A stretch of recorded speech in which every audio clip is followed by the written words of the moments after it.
and thank you for joining us on Kisses and Crumbs, where we talk about all the kisses and crumbs of marriage. I'm Jalivia. And I'm Bobby. And today we have the absolute delight of welcoming Aisha and Raphael. Welcome! Yay! Yay! Good to be here. Good to see you. We would like to have you introduce yourselves. Tell us about who you are and what you do. Okay. Well, my name is Aisha. I am a certified personal and team coach. And I consider myself an empowerment and transformation coach because I like to work with individuals and teams on times that they're at crossroads where they have to make really big decisions or where they're reinventing themselves. So, and I'm a mom and a wife. Okay. My name is Raphael Moffitt. I am a higher ed student affairs professional, so that the long term for taking care of everything that happens outside of the classroom on a college campus for students. I've been doing that for 20. Good Lord. I know. You're telling all your good cookies and your crumbs. Or your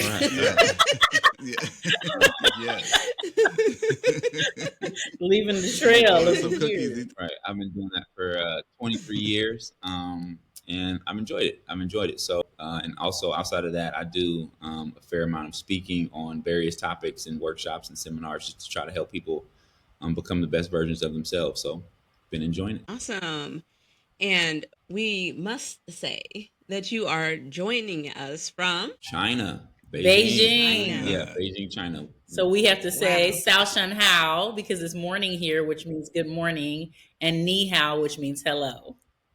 Ni Hao. Yep, and we've been here 7 years. 7 years. 7 years. Oh my It's gone goodness. fast too. That has gone fast. Wow. Man. Well, that's amazing. We always say that time is just disrespectful. Yes. Time does Okay. not care. It's not a respecter of persons. It just rolls. Either you want it or you're not on it. Right. It comes for us all. It sure does. My son is always like, "You're old." I said, "Son, it comes for you too. Just keep on living." Yeah. You know. Yeah. My grandmother used to say, "There's an old lady waiting right behind you." And I used to think, what are you talking about? Old lady? I don't see no old lady. Now I get it. Oh, those saying. So what are some of your hobbies you like to do individually and then together? Well, I like to produce music. I love playing basketball, watching basketball, love traveling. One of the things that I want to pick up is cooking. I don't have the time to do it now, but I think I'm starting to get to a point where I want to pick that up. And, you know, I like the creative process, but I'm hungry most of the time nowadays, so I don't really like to wait. So I'm working on my patience through cooking, but I love it. So it's either you work on your patience or the cooking skills. Either one, Right, you know. both. Right. I need a snack before I cook, so make sure I'm not hungry. We understand. All right. So I think together we've shared the love for travel, and he's talking about cooking, but I think we're both very big foodies. And so not only do we love to travel, we actually experience cities and countries through their food, and we like to find, like, we're like the restaurant go-to people. Like if people want a spot, they're like, call Aisha and Raphael. So I think that's something that we enjoy doing together. It's not a hobby; it's kind of our cornerstone of our life. But we do enjoy like worship together and ministry together. And individually, I love shopping. And you know, we're minimizing the blessing of what it is. It's really retail therapy. There when you go. Think about it. Oh, So, right. shopping, I think, is shortchanges the joy of a bag when you walk out of a store. So retail therapy is definitely on our list. Yeah, I enjoy exploring. More recently, I really enjoy painting. I took a Chinese painting class, and I've been invited to some different kind of like different art things. And I've been incorporating kind of some different art into the work that I do with women empowerment with my organization. And so I love empowering women and working along and mentoring women and helping them move forward. It's kind of like weird because it's hobbies, but I think our passions and our purpose sometimes coincide. So. Absolutely. Wow. Wow. That's wonderful. Y'all are like international foodies, not just like regular food. Y'all want to travel and then empower people and play basketball. Y'all are all love it. Love it. When you say international foodies, I have to say this, and I don't know, this could have been an answer for a question coming up, but Raphael and Khalil did eat bugs in Thailand, and I am telling on them. I have the video. Were they good? We were on a food tour, Like, and they said, "Are you going to enjoy it?" And I said, "That's a big no for me. I will be recording." We did. They were wow. good too. Okay. So they are truly international foodies. You are a true I have foodie. not gotten the medal yet. So here's the question: did it taste like chicken? Chicken like. So real talk. It tasted like chips because they were dried out. So it's not like they deep fried them and all that stuff. So when you picked them up and ate them and they had them seasoned, they just taste like chips. Okay. Pass. So they were like pork skins. They were like pork. They were like cracklings. They were just like cracklings. They were just like that. All right. Got it. I wasn't disappointed because they taste good, but I was low key like, oh man, I can do this. I thought it was gonna be like, oh my god, it wasn't like that. It wasn't like that. See, you don't know that bug's life. See, Okay. Aisha and Raphael, we're happy to have you. We're going to get this party started with our cookie jar questions. These are a few quick questions for you to get warmed up and to let everyone know a little more about who you are. All right. So you ready to get started? Yes. Yeah. All right. Let's do it. Who is the best gift giver? Who's the best gift giver? I think maybe him. okay. All right. Okay. I think I know the answer to this, but who's the funniest? Me. Okay. Okay, and I think they may have answered this one as well. Okay, who's the spender and who's the saver? He's Both the spender. Yeah, both of y'all. Okay, who's more bougie? Her. Okay. Who's more patient?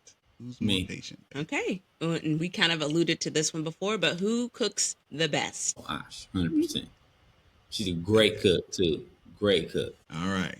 Now, this one might be a little controversial. Whose music playlist is better? Okay. He's a music head. Mine is all over the place. I go from gospel to hip hop to Disney. She's a musical girl. Yep. She goes from CC in the 80s, CC in the 90s, Right. and CC whenever she got a hit. Now I wake up in the morning, I'm like, CC got a new song, I guess. I love her. Who is the first to say "I'm sorry" after a disagreement? Probably you. Okay, and so that being said, who's the rule follower and who's the rule breaker? Rule follower, rule breaker. Okay. You all know that. We're not going to jail. But we're gonna color outside the lines a little bit. I got you. Oh, we know exactly what y'all talking about. Okay. Need that balance. Mm-hmm. Shoot, don't put a rule next to me because I feel like I got to step on it. I'm with you, Bob. Who's the messy one? He's messier than me. Oh, Wait, I only see one finger there. I only see one finger there. okay. That's debatable. Okay. Who has the better singing voice?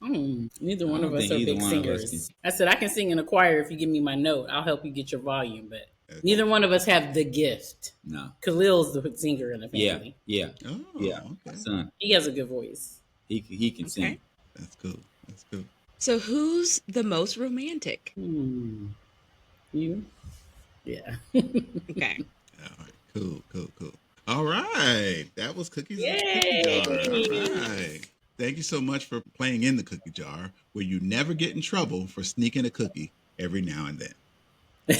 All right. Okay. Let's keep going. Sorry. I'm acting up. Okay, let's jump into our first question. How did the two of you meet, and what was your very first impression of each other? We met through my godmother, who at the time was one of Raphael's mom's best friends. And I was visiting her in Washington State for the holidays. and had barely landed and was sitting at her counter, and she started to ask me about relationships and was I in one, and talk to me about this guy that she thinks that I would be a good match with, and his mom was coming over later and she wanted to like connect us. So that was like the initiation of like how we met. And so that evening, a lot happened. It went from that conversation at the counter to his mother coming to visit, bringing pictures, and us on the phone that resulted in a 6-hour conversation all night long, pretty much. I think we even fell asleep. Mm-hmm. And we had so much in common. We talked about so much. But I was in Washington, he was in Atlanta. And then 2 months later, I think it was, because the Thanksgiving, about a month and a half later, he had to fly through Colorado, where I was living, for a layover, and we met in the airport in person. And so, what was your first impression when you finally saw each other? Because you talked on the phone, and then time had passed. When you first saw him, what was your impression? Now, before you answer, back then, was there a FaceTime or anything? No.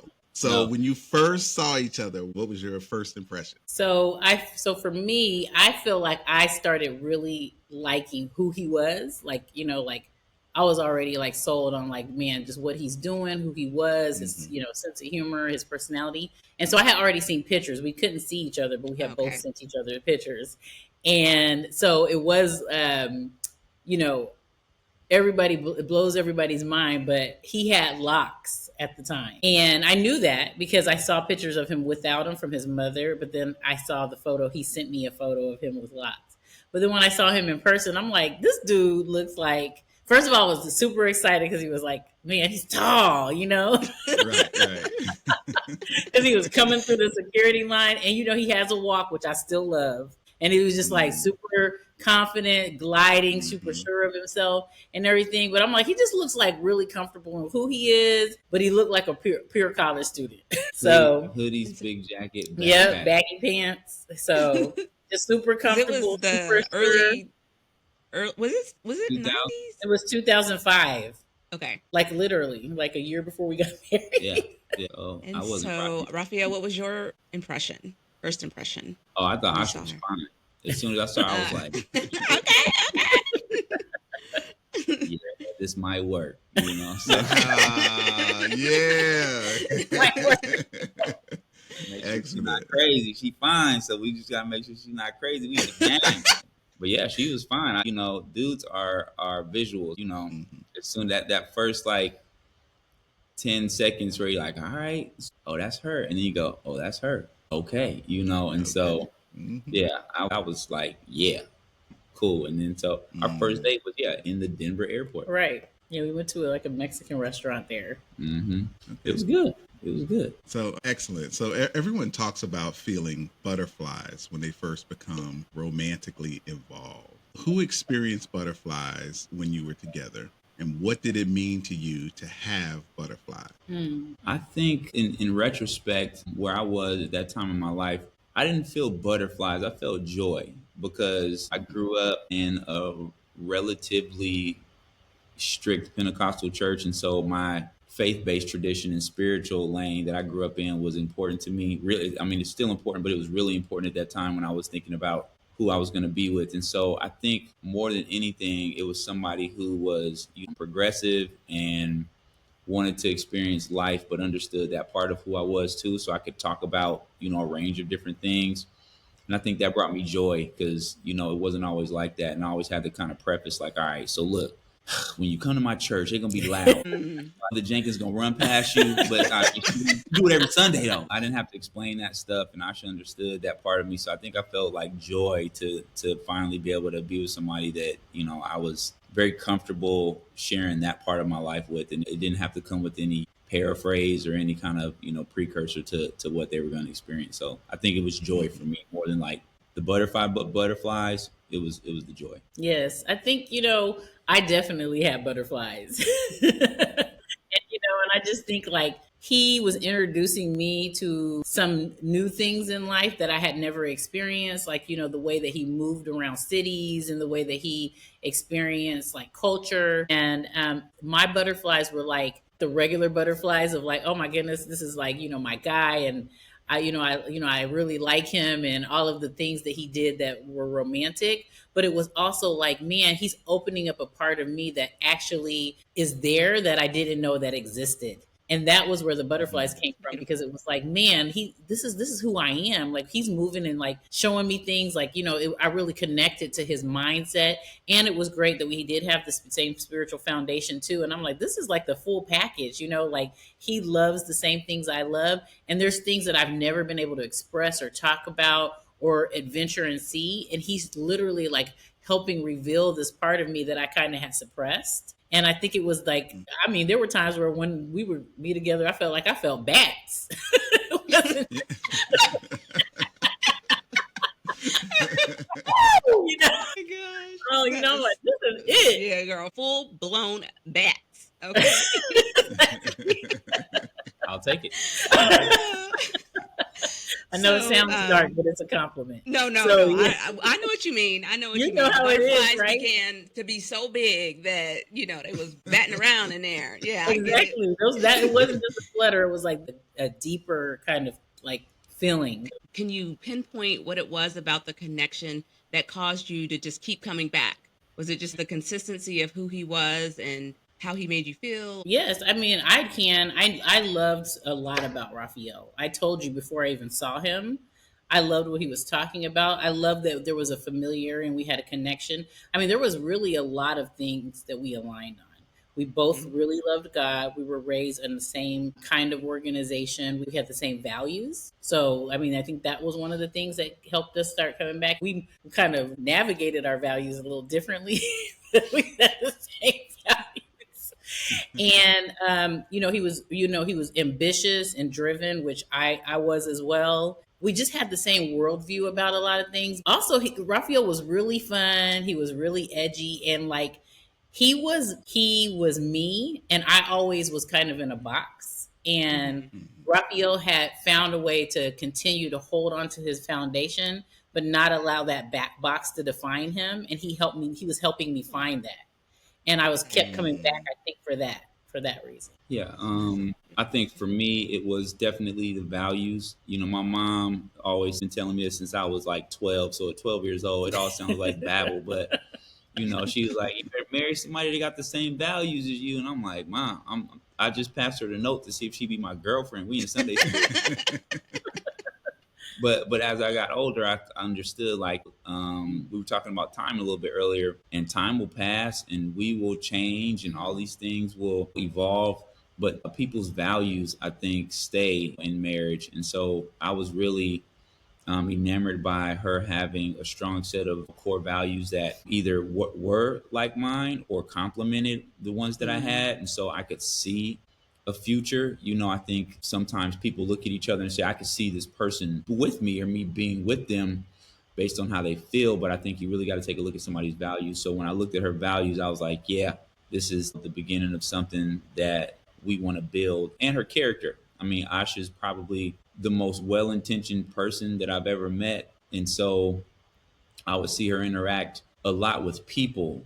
And, I would observe that because, when you're dating, the way you interact with somebody where you got the butterflies and bats, of course you're going to see, feel those things, spark on between you two. But I would watch how she would be with other people because, sometimes you can pick up on things and go, I don't know about that. Like, I'd be dealing with that Mm-hmm.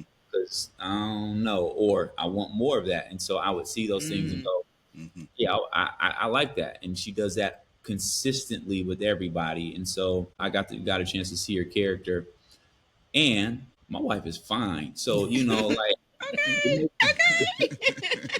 it much easier when you go, look, we need to talk about this. You know what I'm saying? Like, Yes, yes, yes. We gonna work it out. We gonna work it out. Whatever it somebody, is, we gonna work it somebody out. for everybody. So, shout out to everybody. But when you know what you got and you appreciate that, you're like, yeah, you ain't walking out of this house just like this. So let's go ahead and get this together. So, but she was beautiful on the inside and out. She had great values and she liked to have fun too. I think life is hard and it can be, rocky at times. So to have somebody that you just laugh with and crack jokes and do all of the stuff and have, this person be your homegirl and homeboy is huge for me because we can get into the wife husband mode. And I think that can get kind of stale given all of the stuff that goes on, in the marriage and outside of the marriage and stuff. And those roles can kind of take over. But like, I appreciated that she could be my homegirl and I can just, say and do stuff that I wouldn't do with other people. And, I would needed that. And I need that now, almost 20 years later. So I saw those things and I thought, yep, this is what I want. Very good. So after you all were dating for a while, then who said "I love you" first, and how did it happen? It's a good question. I don't know. I know the first kiss, but I don't remember that. Okay, well, let's hear about that. Who leaned in first? Who leaned in first? Of course, Raphael. Okay. Yes. Love it. Look, y'all married. Y'all okay? Don't even get him started on that. Started, Jalivia. Okay. Yeah, we were on an escalator going somewhere, and he just like was staring at me. I'm like, talking and everything, and it was like that. Like he didn't say it, but like I felt like I heard "Shut up, girl." It was organic. Shut up, girl. It was very Like, organic. at, he's listening, but he's like, and he just kissed me, and that was like it was beautiful. So I remember that. I don't know. We talked so much on the phone because we had a long distance relationship, so I cannot remember pinpointing the time who said it first, but it could have been either one me. of us. Probably me. That sounds like something I would do, but I can't remember. I was definitely the more modest one in the relationship, so I wouldn't be surprised, but I can't remember when. So how did you know it was time to propose, and how did the proposal take place? I'll let you do the second one. Okay. Because the proposal story, for anybody that's not married that will see this, the proposal story needs to live on. So, fellas, like, don't shortchange that. You gotta make sure that lives on. So put some effort into that. Ooh, that was good. There's just some stories need to just be good, and so that's one of those moments or milestones that you can create. I think the moment that I knew I was going to, she was interacting with Akila, one of her friends, at her apartment. And it may have been like after church or something like that. And they were just like having fun and laughing. And, we all have scars, right? But they weren't wearing their scars on their sleeves. And it wasn't like this jaded kind of like, woe is me, situation. And I was looking at her and I was like, man, she really loves living life.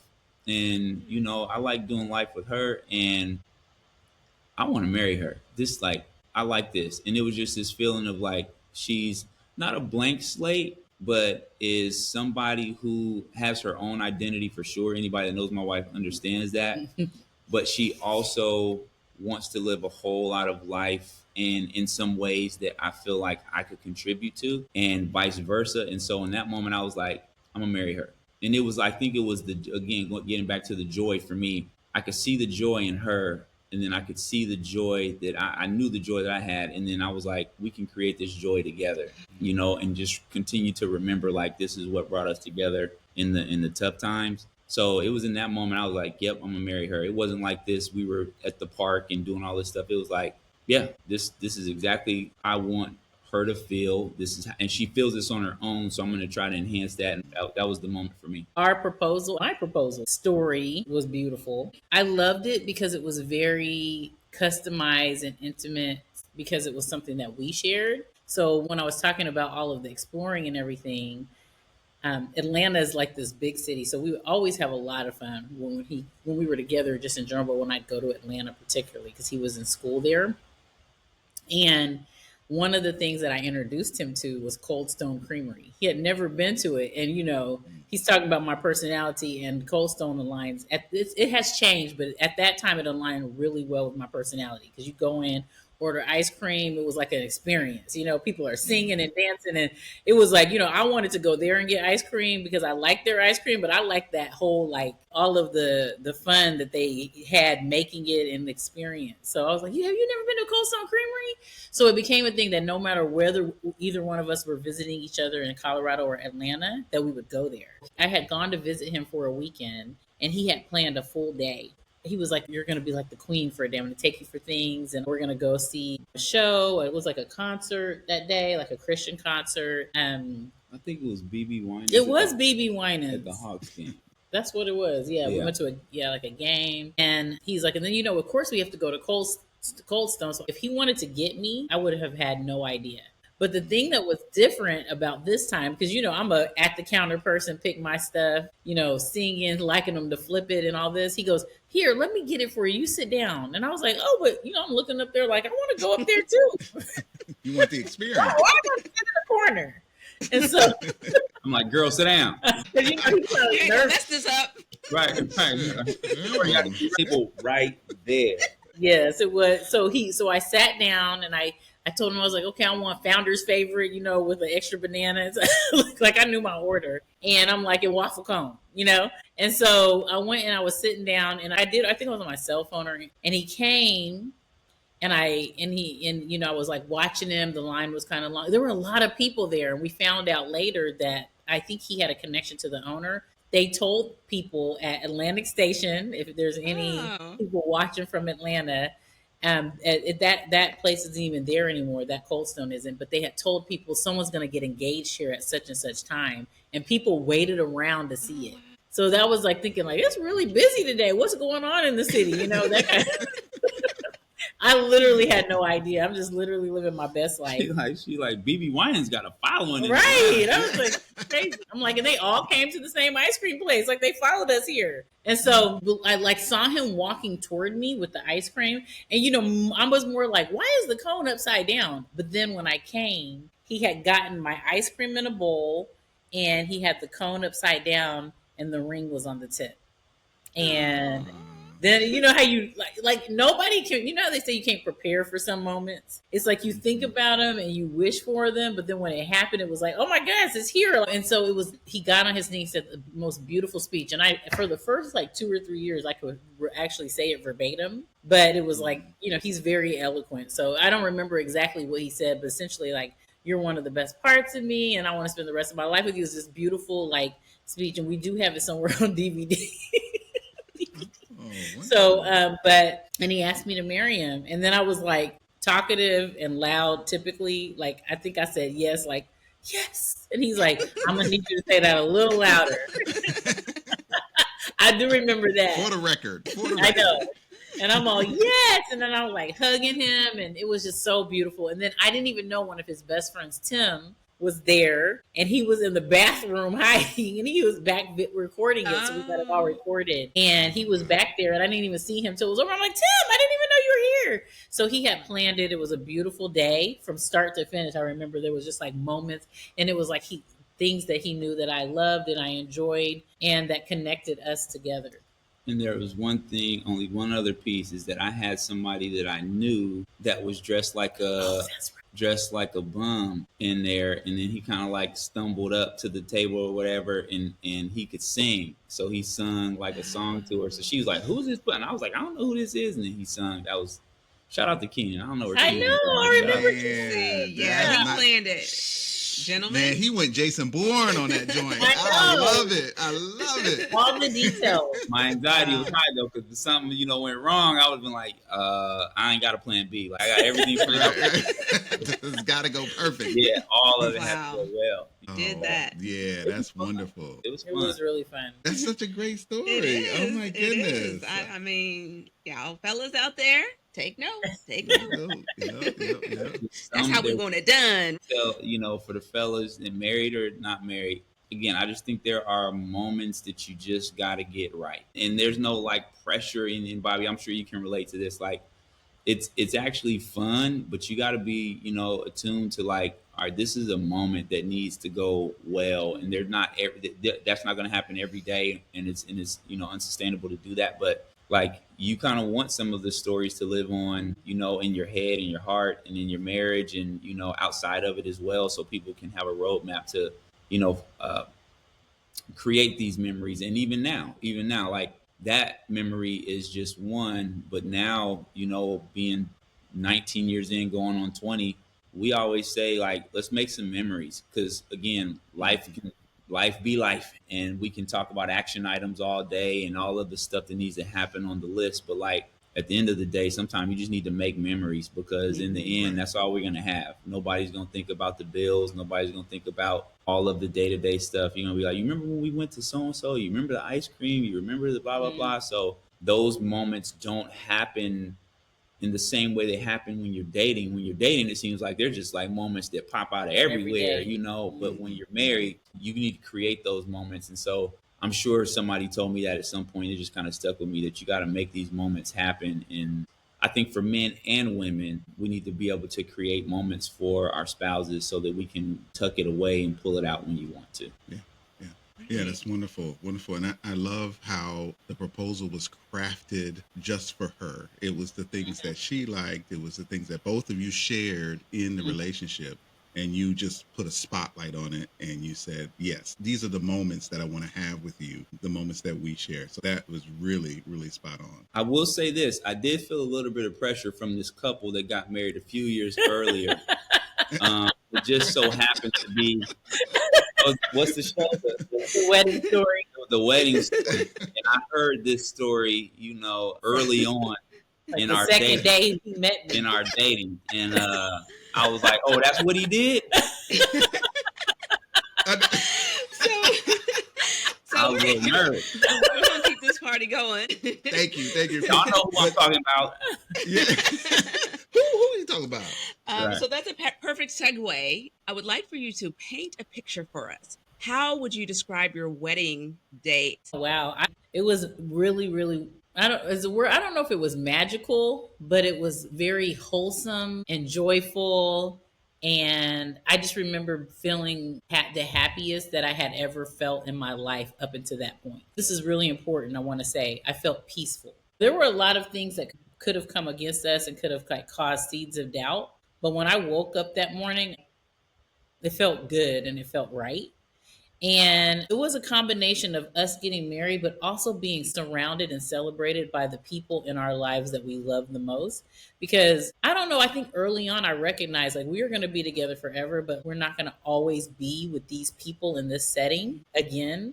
And someone gave me the advice, and I don't know if it was you, Jalivia, or someone else that had been married. They told me to walk slow and take in the faces because everybody was there for us, and I'm so glad I've done that because, there's people who are not even here yet. And I remember that day and, I knew he was up there and I saw him and he was looking fine. And that's my man. I'm leaving with him. But all these other people, they're here for us as a couple. And I remember like looking down the rows, trying to make an eye contact with as many people as I could, connecting with them almost as a thank you for being in this one of the most important days of both of our lives. Thank you for being here and thank you for being part of it. Yeah, and it was fun. We did a lot of laughing. It was really beautiful. It was just kind of full circle to me. I felt like I was exactly where I was supposed to be.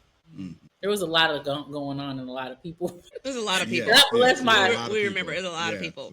Yeah, God bless my 24 bridesmaids, 10 kids, and 300 guests.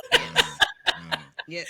It was a very big day, and I'm sure a lot of people had to put in a lot of work, but I really am grateful for the tribe that a lot of them are still part of our lives. You all were both there. You guys were, and Jalivia was my wedding planner, so she had to deal with all of that came with that and getting the bus. It really was beautiful though. Like everything was beautiful. It turned out, and we got married on friends of ours property, and I still to this day just a testament to the people that we surround ourselves with. We didn't like give any kind of like hardcore instructions outside of like let's help get them clean up and put some things in place. And this is probably a testament to you too, Jalivia, because you were running things when we didn't know what was going on.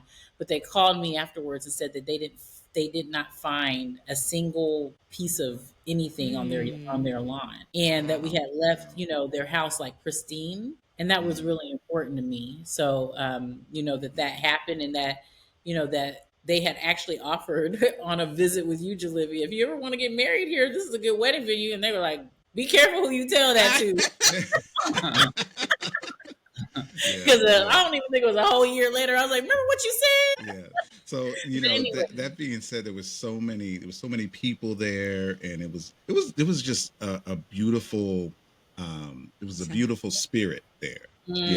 That's what I remember so much. thank But I you. know having all those people come together, there was some things that stood out, some events or moments that stood out. So, what was the funniest and most memorable moment of your wedding?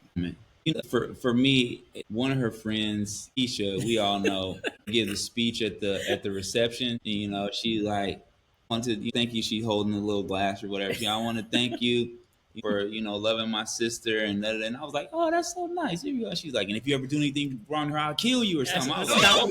She said she was going to stomp a mud hole in him. Stomp a mud hole. And I could, how you cheers to that? You like, all right, hey. Hey. But she's been great. She's been along for the ride Still too. is So, part of our tribe too. I thought that was funny. He doesn't have any holes in him. So Nah. Yeah. I thought that was. Oh my God! You still have full integrity. You're still intact. Yeah, you must be doing something right. You doing it right. What song instantly takes you back to your wedding day? Ruben Studdard, "Flying Without Wings." We had like the song "Flying Without Wings" sung by my friend Randy. Anytime I hear that song, which I don't often anymore, but if it pops up on a playlist, I'm like, oh yeah, it's really unique to our day because it isn't one you hear often, but it reminds me. So, what is one piece of advice you would give newly engaged couples to prepare them for their wedding day? I would say don't let other people overwhelm you with the magnitude of what they want to happen on that day. Because all of that other stuff can take over because they love you or because they're bossy. At some point in time, you just got to kind of lock in on what you and that person, the memory that you want to make that day, not necessarily the memory that you want to make for other people on that day. And it's hard to do, when you're in that phase. So I think it takes, couples that have done it to be like, hey, I know it's the perfect storm around all of this, but like, this is about y'all.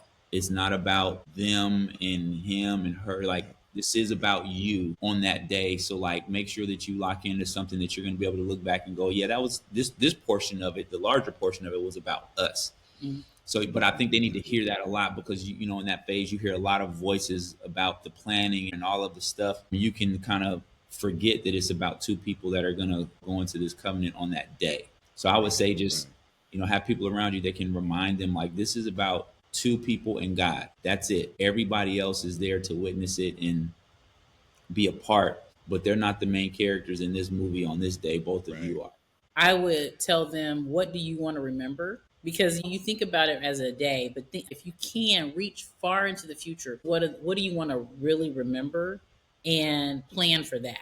Plan for what you want to remember because there's going to be a lot of things that you forget, but wake up and be intentional about making you soak up that thing. Like this is going to be a core memory that's going to last on and on, like he's talking about with experiences. And I'm not going to get this back. And you can chase things that are going to be transient, or you can really, really focus your time and energy on what is going to be important years and years to come. Yeah. So we're transitioning now from the wedding into married life. So how do you define a successful marriage? I define a successful marriage as one that is lived by two people trying to be obedient to God's way and will through another person. Through loving another person, we are trying to exemplify God's love. That's what I think a successful marriage looks like.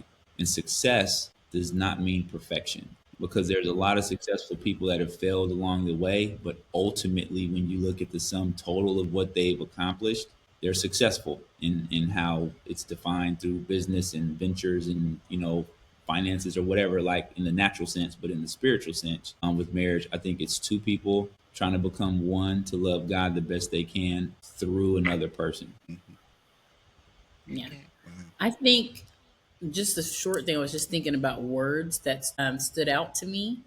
And I think that it's a marriage that's rooted in faith. Like God has to be the center. and grace, humility, love, and connection. So I'm going to go out on a limb a little bit and ask, why God? Why does God have to be in that marriage? Because God is never changing, and we will go through seasons of life, like Raphael said before, life will keeps lifing, and we need an anchor, something that is consistent, something that's tried and true, someone who is unconditional. When we feel like we are navigating the waves of life and we don't feel like we're at our best, we know that we can anchor back to Him, and that's what brings us together. Raphael and I have that foundation and we have that love for God. And when we don't feel like we like each other, I think that we've maintained our love for each other for the whole 19 years. But there's times where we felt like we didn't like each other. We go back to that anchor that holds like tried and true, and it brings us back to our why and who we are. And we are both like, we can go to a service or a sermon and hear something. We both have such a care about our relationship with God and what he feels about our marriage. We realize that this union has connected to Him, that we will feel convicted and come back to each other. Not, how they say, fake it till you make it, not because we feel it, but because we know that's what's right. And God will bring us back to each other before our human flesh will, most times. So that's my thought. Yeah, it's the accountability. It's the accountability at the end of the day, right? It's no different than when you go to work. That's why they have HR and a manual to make sure that people who say they're going to do what they supposed to do actually fulfill their obligations. And so I think having God in the center brings accountability. It also brings a roadmap. Like two people don't have a roadmap to what a successful marriage looks like. From my perspective, being a Christian, I think it's difficult to have a successful marriage when you don't have a roadmap that can get you back to love and peace and all of these things that become the ties that bind a marriage together. Having God at the center of it just continues to like ground whatever we need to do in the accountability of it. So accountability, a roadmap, and really the ultimate example of what it means to just flat out love somebody. If you can love somebody to the point where you die, then Asha can love me when the clothes are not folded and she's told me to do it 3 times, and I can love her when she burns the mac and cheese, right? Those things are small, but he's actually shown us like this is what love looks like. And for me, people that don't have that, I don't know how they do this, in my mind, maybe it's an assumption, but I just believe that it's harder to try to get to accountability and a roadmap and to love if you don't believe and have something at the core of your relationship to default back to, because I can't default to myself because I'm flawed. Her default is flawed. Like I need something that's much more sure than what my emotions and thoughts and all of that stuff are, because I'll lose, so I absolutely love both of those answers. And, admittedly, when Asha started saying, because he doesn't change, in my mind, I felt like you got to hold on to God's unchanging hand. That just like popped into my head. And I think that's where that came from. You got the Pentecostals over here. We'll start shouting and running. Hold on to God's unchanging. Leave out the frame and run around. And I love the idea of just coming back. He kind of calls you back. He calls you back. Okay, now you remember. This is how this is supposed to go. Come on back. Come on back. And so you feel it. You feel like this. You said conviction. You feel it. And I'm saying that because yesterday I had a terrible day. I had an absolute. I was irritable. I was angry. I was saying things that I probably should not have said because I was just upset. He was grumpy. I was grumpy. But he never gets grumpy. And and then she got me a sandwich. And I started to turn around. She prayed for me, and then she got me a sandwich. And I all of a sudden stuff. Prayer and a sandwich. That's a whole book. Yeah. Okay, it started here. I will read it. Prayer and a sandwich. Yeah. But this morning I got up And I felt that, and I got on my knees and I said, Lord, deal with me, help me get back, because I know this is not how I'm supposed to be acting. And when I got up from that prayer, it changed my attitude, and I can now go back to loving her the way that she's supposed to be loved, because yesterday wasn't God, and so it felt uncomfortable for me. So I'm definitely in alignment with those two descriptions. So thank you so much for that. That was good. It touched me because thank God that He can check us, and then we have to say yes, Lord, and then make the appropriate adjustments in our lives so that we can be in alignment and things just run better. So that brings us to our next question. What is one disagreement that you laugh about now, but it was not funny at the time? When I moved to Atlanta from Colorado, Raphael said I wasn't a full blank slate, but I was definitely happy-go-lucky church girl, moving to Atlanta and being there for a while. I was like, I need to clean out my closet. And he's going to deny it, but he was wrong for this one. It was full on truth. And I had a walk-in closet in my day, and I was like, I just had changed, and I was like, oh my goodness, the, peach suit with the fringes at the bottom, that I used to wear with the pantyhose and the closed-toe shoes. So cute anymore in the pharmaceutical world in Atlanta. So I was just pulling things down. And when I looked, I am not joking. When I finished cleaning that closet, I had trash bags full of clothes. Almost all the clothes I had paid the movers to move me to Atlanta were in these bags for me to donate to Goodwill. And I was in tears, and I was like, no. So this is why it wasn't funny then and it's funny now. Aisha went into the closet and she saw all these clothes and she was like, I think, my style is evolving. We're in Atlanta, blah, blah, blah. Oh, maybe that's what it was. Okay. And she goes, come in here and take out the stuff that you don't think I should wear anymore. And so I was like, all right. And so I went into the closet and I was like, and she was like, man, and so there was a pile of stuff, and I was like, it was a big pile. And so what happened was, then I started second guessing everything that I owned, and I'm like, you don't love anything about me. You don't love none of the clothes you wear. I was emotional. I was mad, and that is what happened. I invited him in there first, and then I did end up pulling more things than I would have, because a lot of the things in the pile, there were some other things that looked like those. So anyway, I ended up having to start from scratch with my wardrobe, and I was really upset, and I think we got into an argument over it. He was probably laughing at that day privately, but he could not laugh in front of me. No, I wasn't laughing at that during that day, because I was like, you asked me to take this stuff out, and I, Girl, I literally, he might as well have just put hillbilly on the door.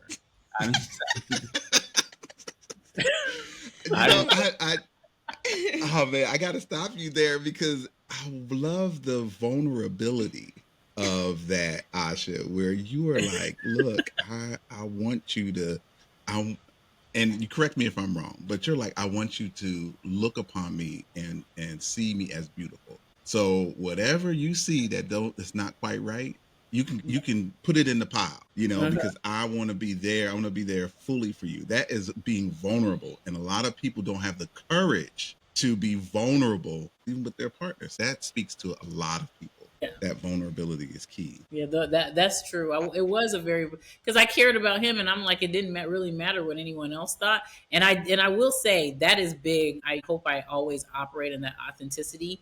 But you come to Atlanta and people were like, you need to put this on. You need to wear, this is what we do. You need apple bottom jeans with the fur. I was like, okay, y'all are taking it too far. That is not who I am. And I'm like, my husband loves me the way I am. And then I found out that day that maybe he didn't. No. So I love you just the way you are. Look, if she didn't ask me to go in there and get those clothes, she still have them right now. I'm here 20 years later, so she just asked me. What I gave it to her. That's so funny. But you know what? God knows, because He worked in her favor, because God cleared out her closet, and sometimes you just need Him to remove the debris. Whoa. Not the debris. The debris, so you need a new fresh anointing in there. So you got a new fresh wardrobe, and I'm really sure she enjoyed filling it back up now. I did. I love shopping. And to this day, I love shopping in Atlanta, and this is probably why. Bobby, I was just a vehicle for his will. That's all. That's all I love you. See what I say about You him know what I'm denying it? saying? He's doing it in I did it. a I did it. I did Yeah, it. yeah. I did what you asked me to do, dear. you did. Yeah. Really did. Awesome. So what rule or agreement do you believe has been a game changer in your relationship? Well, for me, I think there's three things that married couples should get comfortable with saying and make a principle or standard or rule in their marriage. One is I'm sorry. The second is forgive me, and the third is please help me. And I think if we can wrap our minds around those three, because they're constants that will happen, in marriage. And I think it's I'm sorry, I forgive you, because I'm sorry and forgive me are the same things, right? Now, apologizing is not necessarily asking for forgiveness, because when you ask for forgiveness, you're saying, okay, like treat me the way that you would before my offense. I'm sorry saying there has been an offense. So I forgive you, forgive me. It's like, let's reset this. I'm sorry is taking ownership of the thing. And then the last one is like, help me, because it takes a level of vulnerability to ask for those things from somebody that you're close to, but there can be tensions and there can be all kind of other stuff floating around. But I think those things show how much you value that person and how much you want that person to know how sincere you are. And it also creates a culture of humility that I think is critical in a marriage. And if those things can happen, I think that it's a good starting place. Admittedly, I didn't start there at the beginning of our marriage, but I thought, like, these are three things that keep coming up, and I need to be able to master these to create a culture in my marriage where I have to initiate these as a man. I feel like I'm relatively patriarchal in the healthiest way, but I take that on as like, if I want something to happen in my marriage or in my home, I need to be the first one to initiate something like that, or to recognize that it needs to happen. So those are the three things. Please forgive me, sorry, and then please help me. I really like that. Yeah, that's wonderful. What is your biggest annoyance about each other, and how do you cope with it? I can start with a light one, and then I can work my way to a more serious one. It like helps me manifest crisis management, if you will, in a way that is healthy for our marriage. Aisha loves gum, and she also loves to like pop the gum. I don't know if you know folks that chew the gum and pop the gum. And I personally can't stand any sound of food or smacking in anybody's mouth. Like, I know people that do it, and I shoot them to look like, but she chews the gum. Mm-hmm. But I pop it inside, but it's still too loud for him. I'm like, I'm not even like, my mouth isn't open. And he's like, I can still hear it. And it just like the hair on the back of my neck stands up, and I get real irritable. I'm like Bobby without that sandwich. I get real like, and but it so I used to try to correct it, like stop chewing the gum. I go, babe, and I still do that. Now I thought, all right, so let me turn this into an exercise in patience for me, or problem solving for me. So now all I do, if I can, I just put earbuds in and just keep rolling with whatever I'm doing. Cause I'm not trying to start no fight over no gum. Like, there's a way to get around this, and let's get around this so that the rest of the night isn't ruined, or the movie, or the whatever we're doing. And so it just taught me, like, there's ways to create peace in marriage with constant annoyances that are going to happen, that are manageable, right? If there's like a big thing that we need to discuss, then we're gonna talk about that. But like the everyday things that can become microaggressions, I just refuse to make bigger things, and I just need to find an intervention to get around it. And I think it's the same where, like, she doesn't have to, like, the things that I do will be there. How she navigates those things, like, there's a number of different ways to get around that. I think sometimes couples want the one intervention that or a person wants the one intervention to happen with the other person. If that one thing doesn't happen, then you don't love me, or you don't like me, or you're not listening to me. Right. I don't think she loves me any less. I think she just loves her gum more in that moment. I love She enjoys it. She enjoys it. Yeah. Oh, wow. It's a stress reliever for me. Yeah, and I'm like this. All right, so let's find a different way to make this happen to where it doesn't tank whatever. We could have had a great day, and am I going to let a piece of Right. Right. gum Right. do that? So it sounds small, but I No. think it's the daily living, for lack of a better phrase, roommate stuff that happens in a marriage Mm. than like the big, stuff that can really Yep. tank something. Like it's those daily things that you just kind of go, all right, man, I'm not gonna turn this into a thing, and I'm gonna have an intervention for that. Suits both of us. She can chew the gum. I don't have to listen to the gum, and then we can keep going. So I think for me, it's not like a ton of big annoyances. It's just trying to manage the daily Mm-hmm. things of us being in the same Right. space Right. that I try to keep at a minimal, and try to not let those things be microaggressions for me. Yeah, and I love Well the said. the intervention. It's not a I'm just going to ignore it, because sometimes those things are repressed and stuffed Mm. down, And then it's gonna and come out. it keeps Yeah, happening. And so yeah, when something big Overflow. happens, and It overflows. and a lot of people go all the way back 5 years ago And and another bring that out thing. as ammunition, because it's been repressed. It hasn't been dealt with. It hasn't been right. That's right. resolved. It Right. hasn't, there's been no intervention or no workaround to resolve the issue and move forward. A big thing. So, yep. Yep. Thank you for That was offering that. very good. So, what is your top two love languages, and what does your spouse do to honor them? Acts of service is always my first one. And the other one is quality time. My thing is, I don't want to hear any words. I want to see. And when you are doing, that is who you are, you know? And I think that if people say, what is one of the things that you love about Raphael, is I'm like, Raphael is very intentional and he's very attentive.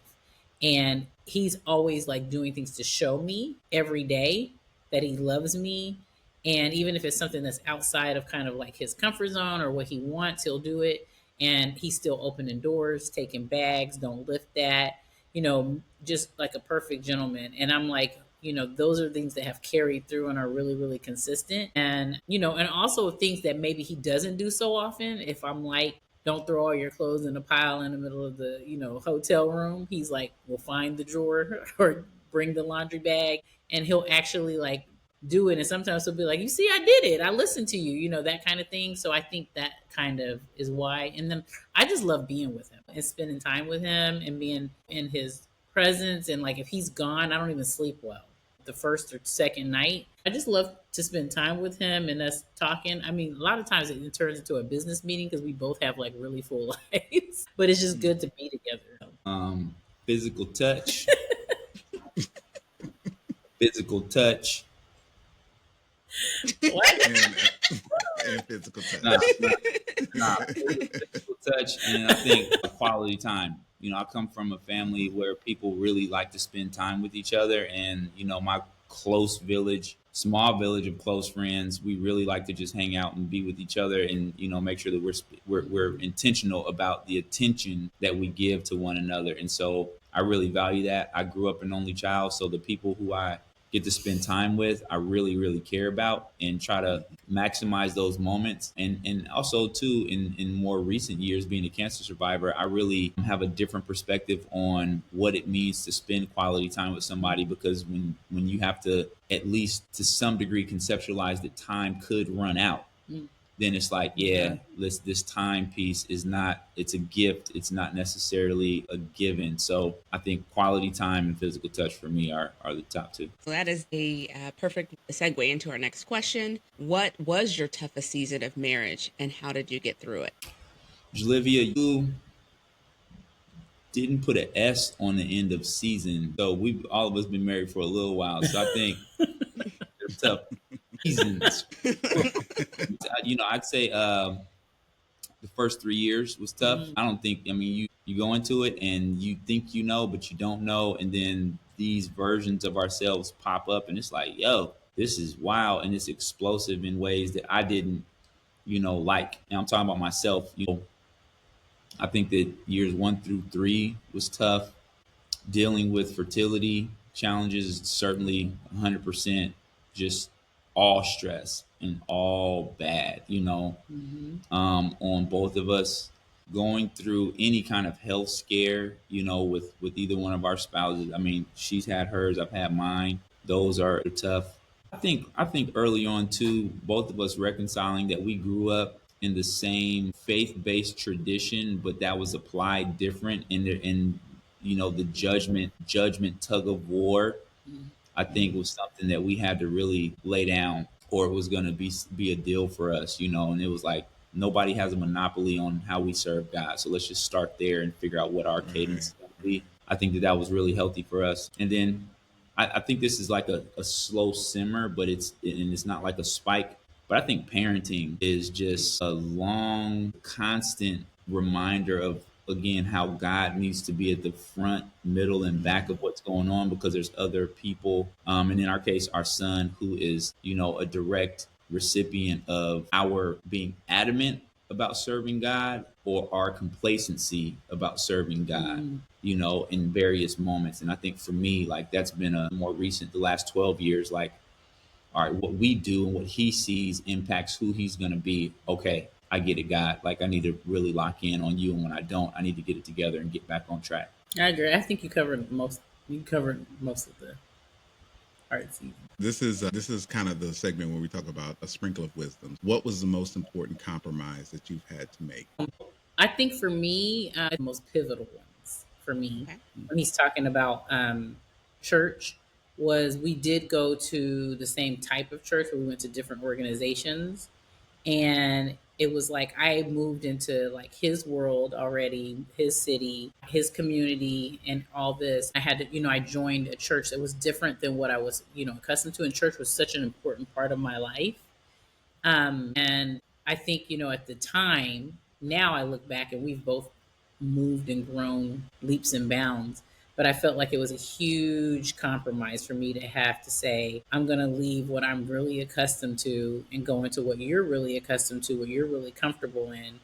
And I felt like even at times that it was a bit of compromise on my part. So that was one of the most pivotal ones, and it was good for me. I didn't know it at the time, but it was really good for me. And then the other one was that, me and Raphael were both very ambitious. I said that at the beginning. I didn't have as much of a trajectory or path as him. I met him and he was like, I'm going to be a higher ed administrator. But I did have a lot of purpose and a lot of, energy into my profession and in corporate America, and really enjoyed the work that I did for most of the part. Really enjoyed growing and progressing, and at one point we had to realize that unless we wanted to live apart, we had to choose one of our careers. In the end, we made a decision together to choose his career, but that was a huge compromise for me because I look back and there's a lot of things that I've done and I feel like I've made impact, but I hear people who have stayed in that trajectory, and I recognize that compromise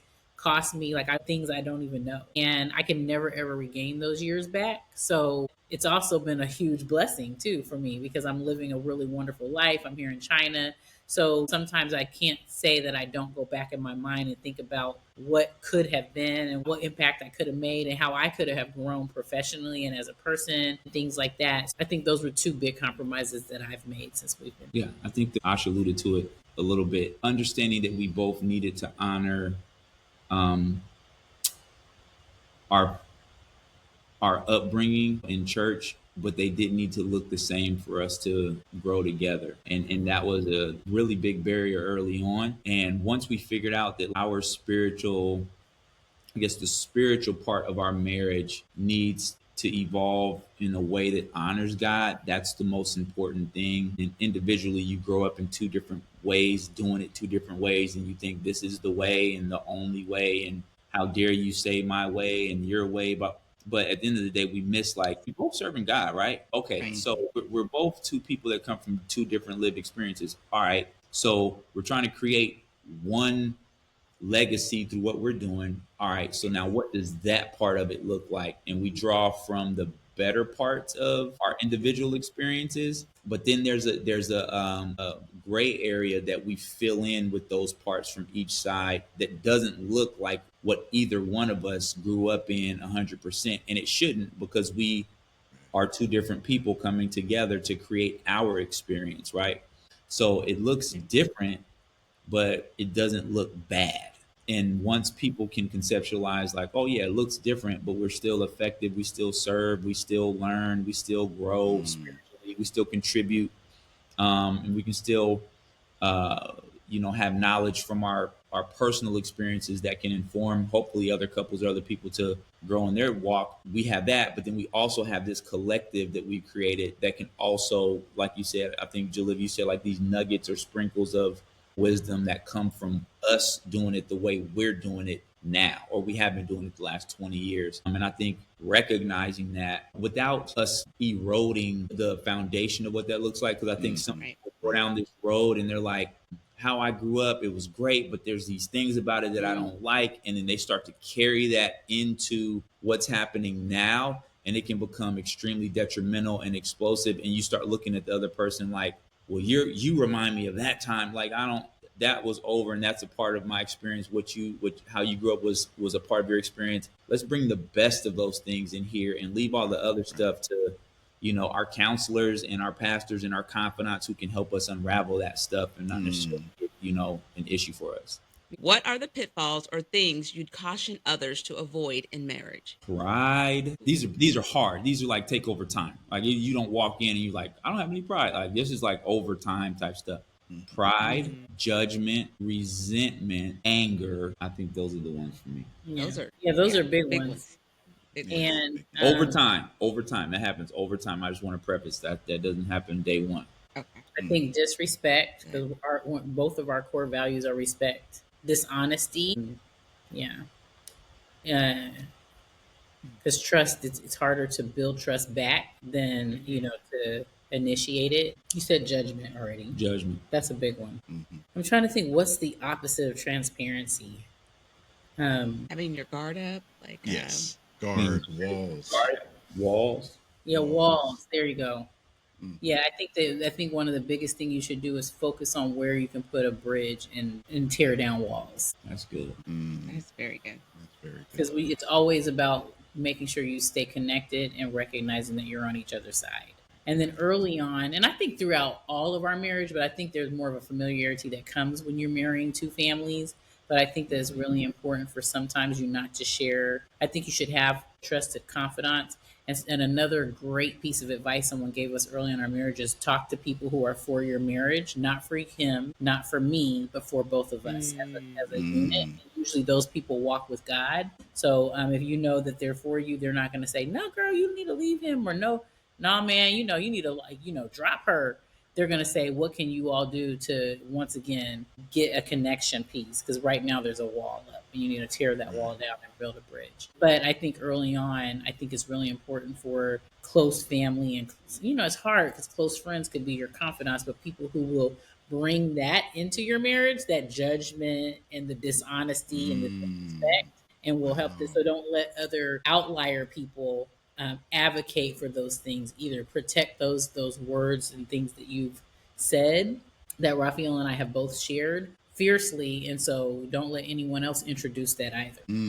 Wow, that's wonderful. I love how over the last two questions, Aisha, you mentioned core values, and Raphael, you mentioned the two families or two ways of doing things coming together.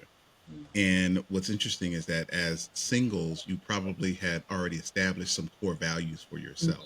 But then when you came together, you now had to reevaluate and reestablish the core values that you all have together. And if those core values don't include judgment and anger and all of those things that you mentioned, then they don't compute. They don't belong anymore in the core values that you have for your relationship and where you're going in the future. So I love the idea of knowing your core values as a couple. So when other people try to bring in a value that's not your core values as a relationship, you could rightfully discern that and say, no, that's not how we operate. That's not our core value. That's not what we believe will be successful for us or make us successful. So that's just a wonderful idea of having those core values and knowing what those are. Sprinkles of wisdom. Yeah, absolutely. Okay. Okay, maybe a downpour. That was a downpour. I know y'all dropping it. Y'all dropping it today. Okay. So what would you tell others is the secret to your success in marriage? Oh, respect, fun. Yeah.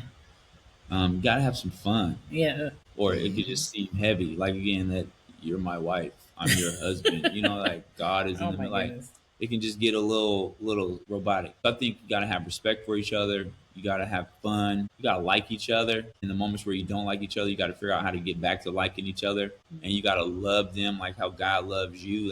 That like that for me is the ultimate like accountability piece, where it's like, all right, Yes. God loved me through my mess, and I don't like this thing, but like, okay, He doesn't like my thing, but I still, get to serve him, and that love doesn't change. So why does my love have to change? So I think that those are the things for me, that respect, fun, love, and just genuine kindness. We're kind to people at work that we don't like because we want that check to keep rolling in. So like, That's right. Mm-hmm. if we can Yeah. do that, then I think we can do it at home as well. So, and then I think we need to be able to handle conflict in a way that keeps us on a trajectory of being healthy. And again, that's not a day one skill either. I think that's learned over time, and it takes mentorship and humility and the other person helping you grow into that and all those different things. But I think managing conflict, big, medium, and small, is huge. I think being intentional about being first a safe space, some place that where, Raphael can come, be himself, and about the things that he needs to vent with, be vulnerable, be sad, all of that. Secondly, we need to be each other's biggest hype man. So when the celebrations are about to need to happen, you need to be, a safe space. You need to be the biggest hype man, and also need to also show each other the heart of Christ, which the heart of Christ is forgiveness. And I think that's just a key thing. It's been something that's really been on my heart and mind recently. But I think that, it's the ultimate form of love. I think that being able to show each other that. And then, like he said, like if you can't laugh together, and if you can't laugh at Mm-hmm. each other, and if you can't laugh with Right. each other, I mean, and if you can't laugh at other people together, because we do a whole lot of that in life too. I mean, Right. and it isn't always people we know or even people walking by us on the street. I mean, with social media, man, we send each other memes and videos throughout the day that we see on social media, and we are like screaming. And so I think, like, we have to laugh. I mean, I know it's super cliche. We're talking about what the old timers used to say, but when they said like laughter was good medicine, really with life, it's like a vitamin a day. You know what I mean? And something to just Mm-hmm. bring us joy. And then I think we have found, like he said, over time, Raphael and I, since we've been in China, have started to reserve time to pray together and to pray over our home. We are really fortunate in the season of our life right now to live in the building that he works in. So we are able to make this a place, our home, a place of prayer, at specific times that we set apart, and we were able to touch and agree, and let our faith rise and let our prayers be heard in our home. And I think that that is a connection point that keeps us really bound together with love. That was so awesome. Let it soak Yeah. in a little bit. That I was awesome. know. I know. Wow. Thank you so much. You all did a great job. Absolutely wonderful. We're honored that you were able to share with us and our audience. So thank you. Thank Now we want you for to, having yeah, us. It was fun. yes, we would like to give you a moment to tell others how to get in touch with you and share any projects that you may have going on. Okay. So I have a women's empowerment community called Core Sisters. You can find me on social media, Instagram and Facebook at sisters.core. And I'm also on LinkedIn. I am an individual coach helping with transformation and empowerment. I work a lot with women, but I actually coach anyone, and also working with groups and teams to move forward, to transition, to transform, and also to build bridges. I work with the clients in the US. I work with clients globally. Actually, I have clients in the US, Morocco, Kenya, Malaysia. But I can work one on one with people here in Beijing. Obviously, you're in person when I'm visiting the US, but most of my interactions with individual clients are on Zoom. But if I do team or group coaching, I like to be in person. People can find me on LinkedIn at Raphael Moffett. I'm on Instagram, but I'm not gonna add people automatically. So I'm a vet. Whatever's going on, I'm not like, ooh, I I don't know know, that, yeah, he does so that. that page is not open because As you should. folks just be kind of crazy sometimes. So yeah, you got to vet them. But yeah, you can find me on LinkedIn, and primarily, I work in higher education, but I do a fair amount of speaking on, decision making, leadership, group dynamics, organizational, excuse me, organizational theory, and so if people, and I enjoy it, I enjoy inspiring people to again be the best versions of themselves. So if they feel like they have something that they want articulated to an audience or a crowd, and they need somebody dynamic to do it, I think I've been blessed with the opportunity and ability to do that. So reach out to me on LinkedIn, and we can get that going. That's awesome. Thank you so right. much. So, if you've enjoyed this episode, please like, share, and subscribe to Kisses and Crumbs on Spotify, Apple Podcasts, and on social media platforms. Drop a comment below if you have a great love story, want to join the journey, or just want to keep the conversation going. And until next time, this is Kisses and Crumbs. May your days be filled with sweet kisses. Because marriage isn't perfect, but it's worth every crumb. Bye All right. bye. Bye bye. Take care.